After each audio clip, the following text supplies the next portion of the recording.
ನಮಸ್ಕಾರ. ಫ್ರೀಡಂ 19 ಸುದ್ದಿವಾಹಿನಿಗೆ ಸ್ವಾಗತ. ಇಂದಿನ ಮುಖ್ಯ ಸುದ್ದಿಗಳತ್ತ ಗಮನ ಹರಿಸೋಣ.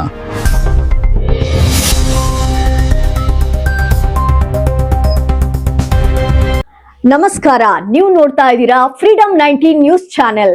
ನಿಖರ ಮತ್ತು ಪರಿಶೀಲಿತ ನಿರಂತರ ಸುದ್ದಿಗಳನ್ನ ಜವಾಬ್ದಾರಿಯುತವಾಗಿ ತಲುಪಿಸುವಂತ ವಿಶ್ವಾಸಾರ್ಹ ಸುದ್ದಿ ವೇದಿಕೆ ಫ್ರೀಡಂ 19 ನ್ಯೂಸ್ ಚಾನೆಲ್ಗೆ ತಮಗೆಲ್ಲರಿಗೂ ಆತ್ಮೀಯವಾದಂತಹ ಸ್ವಾಗತ.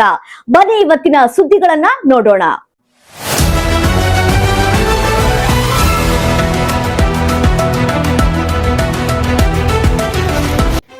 ಯಾದಗಿರಿ ಜಿಲ್ಲೆಯನ್ನ ಬರಪೀಡಿತ ಜಿಲ್ಲೆ ಎಂದು ಘೋಷಿಸಲು ಆಗ್ರಹ. ಮುಂಗಾರು ಮಳೆ ಸಮರ್ಪಕವಾಗಿ ಸುರಿಯದ ಪರಿಣಾಮ ಜಿಲ್ಲೆಯ ರೈತರು ಮತ್ತು ಕೃಷಿ ಕೂಲಿಕಾರರು ತೀವ್ರ ಸಂಕಷ್ಟಕ್ಕೆ ಸಿಲುಕಿದ್ದಾರೆ. ಬೆಳೆ ನಷ್ಟದಿಂದ ಕಂಗಾಲಾಗಿರುವ ರೈತರಿಗೆ ಸರ್ಕಾರ ಕೂಡಲೇ ನೆರವು ನೀಡಬೇಕೆಂದು ಒತ್ತಾಯಿಸಿ ಕರ್ನಾಟಕ ಪ್ರಾಂತ್ಯ ರೈತರ ಸಂಘದ ನೇತೃತ್ವದಲ್ಲಿ ಜಿಲ್ಲಾಧಿಕಾರಿಗಳ ಕಚೇರಿಯ ಎದುರು ಬೃಹತ್ ಪ್ರತಿಭಟನೆ ನಡೆಯಿತು. ಪ್ರತಿಭಟನಾಕಾರರು ಜಿಲ್ಲಾಧಿಕಾರಿಗಳ ಮೂಲಕ ರಾಜ್ಯ ಸರ್ಕಾರಕ್ಕೆ ಮನವಿ ಸಲ್ಲಿಸಿದ್ದು ತಮ್ಮ ಬೇಡಿಕೆಗಳನ್ನು ಮುಂದಿಟ್ಟಿದ್ದಾರೆ. ಜಿಲ್ಲೆಯಲ್ಲಿ ಉಂಟಾಗಿರುವ ಭೀಕರ ಬರಗಾಲದ ಪರಿಸ್ಥಿತಿಯನ್ನು ಪರಿಗಣಿಸಿ ಯಾದಗಿರಿಯನ್ನ ತಕ್ಷಣವೇ ಬರಪೀಡಿತ ಜಿಲ್ಲೆ ಎಂದು ಘೋಷಿಸಬೇಕು. ಕೈಗೆ ಬಂದ ತುತ್ತು ಬಾಯಿಗೆ ಬರದಂತಾಗಿರುವ ರೈತರಿಗೆ ಬೆಳೆ ನಷ್ಟದ ಪರಿಹಾರವಾಗಿ ಪ್ರತಿ ಎಕರೆಗೆ 50,000 ಧನ ಸಹಾಯ ನೀಡಬೇಕು ಎಂದು ಘೋಷಣೆ ಕೂಗಿ ಮನವಿ ಸಲ್ಲಿಸಿದರು. ಈ ಪ್ರತಿಭಟನೆಯಲ್ಲಿ ಸಂಘದ ಜಿಲ್ಲಾಧ್ಯಕ್ಷ ಚನ್ನಪ್ಪ ಆನೆಗುಂದಿ, ಜಿಲ್ಲಾ ಕಾರ್ಯದರ್ಶಿ ಭೀಮರಾಯ್ ಪೂಜಾರಿ, ಜಿಲ್ಲಾ ಉಪಾಧ್ಯಕ್ಷ ಎಸ್ಎಂ ತಾಲೂಕು ಅಧ್ಯಕ್ಷ ತಮ್ಮಣ್ಣ, ಜಹಗೀರ್ದಾರ್, ತಾಲೂಕು ಕಾರ್ಯದರ್ಶಿ ಭೀಮಣ್ಣ, ತಫೇದಾರ್ ಸೇರಿದಂತೆ ಸುರಪುರ, ಶಹಪುರ ಹಾಗೂ ವಡಗೇರ ತಾಲೂಕುಗಳ ಪದಾಧಿಕಾರಿಗಳು ಮತ್ತು ನೂರಾರು ರೈತರು ಭಾಗವಹಿಸಿ ಆಕ್ರೋಶ ವ್ಯಕ್ತಪಡಿಸಿದರು. ಸರ್ಕಾರ ಕೂಡಲೇ ಎಚ್ಚೆತ್ತುಕೊಂಡು ಸಂಕಷ್ಟದಲ್ಲಿರುವ ರೈತರ ನೆರವಿಗೆ ಧಾವಿಸದಿದ್ದರೆ ಮುಂದಿನ ದಿನಗಳಲ್ಲಿ ಹೋರಾಟವನ್ನು ತೀವ್ರಗೊಳಿಸುವುದಾಗಿ ರೈತ ಸಂಘದ ಮುಖಂಡರು ಎಚ್ಚರಿಕೆ ನೀಡಿದ್ದಾರೆ. Anand Rathod, freedom 19 news, Yadgiri. ರೈತರ ಪ್ರತಿ ಎಕರೆಗೆ 50,000 ರೂಪಾಯಿ ಪರಿಹಾರ ಕೊಡ್ಲೇಬೇಕು. ಅನಾವೃಷ್ಟಿ ಎಂದು ಘೋಷಣೆ ಮಾಡಲೇಬೇಕು.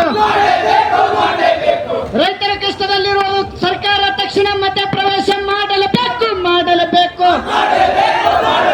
ಕೇಂದ್ರ ಮತ್ತು ರಾಜ್ಯ ಸರ್ಕಾರಕ್ಕೆ ಧಿಕ್ಕಾರ. ಕೇಂದ್ರ ಮತ್ತು ರಾಜ್ಯ ಸರ್ಕಾರಕ್ಕೆ ಧಿಕ್ಕಾರ. ಅದ್ರ ಬಗ್ಗೆ ಪ್ರಕೃತಿ ವಿಕೋಪನೆ ನಾವು ಮಾಡಕ್ಕೆ ಆಗಲ್ಲ. ಸರ್ಕಾರದಿಂದ ಏನೇನು ಪರಿಹಾರ ಇದೆ ಅದು ಮ್ಯಾಕ್ಸಿಮಮ್ ಪ್ರಯತ್ನ ಮಾಡಿಸ್ತೀವಿ.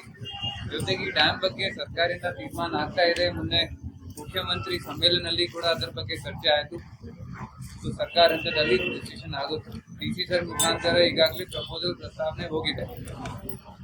ಸೆಕೆಂಡ್, ನರೇಗಾ ಬಗ್ಗೆ ನಮಗೆ ಎಲ್ಲರಿಗೆ ಗೊತ್ತಿದೆ. 1 ಜುಲೈಯಿಂದ ನಮ್ಮ ರಾಜ್ಯದಲ್ಲಿ ಕೂಡ ಬಿಪಿಜಿ ರಾಮ್ಜಿ ಚಾಲೂ ಆಗಿದೆ.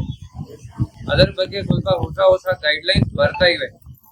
ಇಲ್ಲಿವರೆಗೂ ಸ್ವಲ್ಪ ಕನ್ಫ್ಯೂಷನ್ ಇವೆ, ಟೆಕ್ನಿಕಲ್ ಸಮಸ್ಯೆಗಳು ಇವೆ. ಅದಕ್ಕೋಸ್ಕರ ಇಡೀ ರಾಜ್ಯದಲ್ಲಿ ಸ್ವಲ್ಪ ಪ್ರಾಬ್ಲಮ್ ಬರ್ತಾ ಇವೆ. ನಮ್ಮಲ್ಲಿ ಸುಮಾರು 66 ಪಂಚಾಯತಿಗಳಲ್ಲಿ NMR ಜನರೇಟ್ ಆಗಿ ಕೆಲಸ ಚಾಲೂ ಆಗಿದೆ. ಇನ್ನು ಸ್ವಲ್ಪ ಈ 10-15 ಡೇಸ್ ಅಲ್ಲಿ 20 ತಾರೀಕುವರೆಗೂ ನಮ್ಮದು ಕ್ರಿಯಾ ಯೋಜನಾ ರೆಡಿ ಮಾಡ್ಲಿಕ್ಕೆ ಅವಕಾಶ ಇದೆ. ಕ್ರಿಯಾ ಯೋಜನೆ ರೆಡಿ ಮಾಡಿ ಆದ್ಮೇಲೆ ಎಲ್ಲರಿಗೆ ಕೆಲಸ ಕೊಡ್ತಾರೆ. ಆಯ್ತು. ಅದರ ಬಗ್ಗೆ ನರೇಗಾ ಅಲ್ಲಿ ಕೂಡ ಏನೇನ್ ಕಂಪ್ಲೇಂಟ್ ಇತ್ತು ಅವರ ಮೇಲೆ ಶಿಸ್ತಿನ ಕ್ರಮ ತಗೊಂಡಿದೀವಿ. ಕೆಲವೊಂದು PDOದು ಇನ್ಕ್ರಿಮೆಂಟ್ ಕಟ್ ಮಾಡಿಸಿದೀವಿ. ಕೆಲವೊಂದು 100 ಫಾರ್ ಎಕ್ಸಾಂಪಲ್ ಸಸ್ಪೆನ್ಷನ್ ಆಯ್ತು. ಆದ್ಮೇಲೆ ಕೆಲವೊಂದು 15 ದಿವಸ ಸ್ಯಾಲರಿ ಕಟ್ ಮಾಡಿದೀವಿ. ಅದು ಎಲ್ಲ ಕ್ರಮ PDO ಮೇಲೆ ಯಾರ್ಯಾರು ನರೇಗಾ ಅಲ್ಲಿ ಮುಂಚೆ ಕೆಲಸ ಕೊಟ್ಟಿಲ್ಲ ಅವರ ಮೇಲೆ ಕ್ರಮ ತಗೊಂಡಿದೀವಿ. ಆದ್ಮೇಲೆ ಈ ಆಶ್ರಯ ಕಾಲೋನಿ ಬಗ್ಗೆ ಅದು ವಿಷಯ ನನ್ನ ಗಮನದಲ್ಲಿ ಮುಂಚೆ ಬಂದಿಲ್ಲ. ಅದು ಸರ್ವೆ ಬಗ್ಗೆ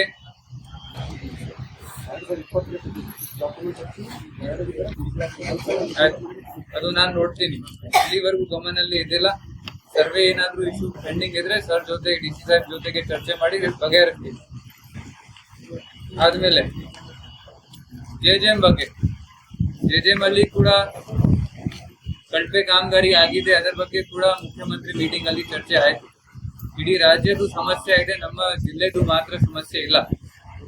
ಅದರಲ್ಲಿ ಕೂಡ ನಾವು ಈಗ ತಾಲೂಕುವಾರು ಎಲ್ಲ ಕಾಂಟ್ರಾಕ್ಟರ್ಗೆ ಕರೆಸಿ ಇಂಜಿನಿಯರ್ ಜೊತೆಗೆ ಮೀಟಿಂಗ್ ಮಾಡಿ ಏನೇನ್ ನಮ್ದು ಸಮಸ್ಯೆಗಳು ಇವೆ, CC ರೋಡ್ ರಿಸ್ಟೋರೇಷನ್ ಆಗಿಲ್ಲ, ಈ ಚರಂಡಿ ಒಳಗಡೆ ಪೈಪ್ಲೈನ್ ಹೋಗ್ತಾ ಇದೆ, ಡೆಪ್ತ್ ಸರಿ ಇಲ್ಲ, ಏನೇನ್ ಸಮಸ್ಯೆಗಳು ಇವೆ ಎಲ್ಲ ಪಟ್ಟಿ ಮಾಡಿಕೊಂಡು ಕಾಂಟ್ರಾಕ್ಟರ್ಗೆ ಕೊಟ್ಟಿದೀವಿ.